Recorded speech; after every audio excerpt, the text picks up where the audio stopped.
সবকিছুর একটা লিমিট আছে পূজা। পৃথিবীতে তুমি প্রথম মেয়ে নাও যার বিয়ের পর টাইটেল বদলাবে, এটাই নিয়ম। আজকে তোমার বাবা যদি তোমার জন্য সব হয় হ্যাঁ, তাহলে আমার বাবাই আমার কাছে সব, তাই আমার জীবন থেকে বাবাকে কখনো বাদ দিতে পারবো না। বাবার মতো কখনো আমাকে কেউ ভালোবাসতে পারবে না।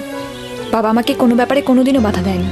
ঠিক আছে, তোমার বাবা যদি এতই মহান তাহলে তোমার বিয়েটা আমার সঙ্গে দিল না কেন বলো? কি রেখে দেবে? যার কোনো চাকরি নেই, কোনো দায়িত্ব নেই, যার বাবা মায়ের মধ্যে কোনো সম্পর্ক নেই।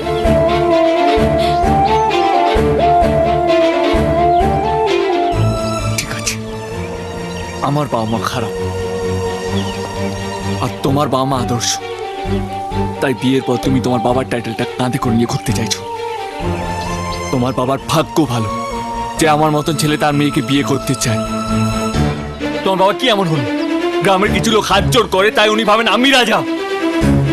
হ্যাঁ, আমার বাবা রাজা, বন দেশে শিয়াল রাজা। সিধু, হোয়াট সিধু? তোমার সাথে আমার কথা বলতে ইচ্ছা করছে না। পূজা, তুমি যদি ভেবে থাকো তুমি এখান থেকে চলে যাবে আর আমি তোমাকে বারবার ফিরিয়ে আনবো, তাহলে তুমি ভুল ভাবছো। আজকেই তোমাকে বেছে নিতে হবে কাকে চাই তোমার, আমাকে না তোমার বাবাকে।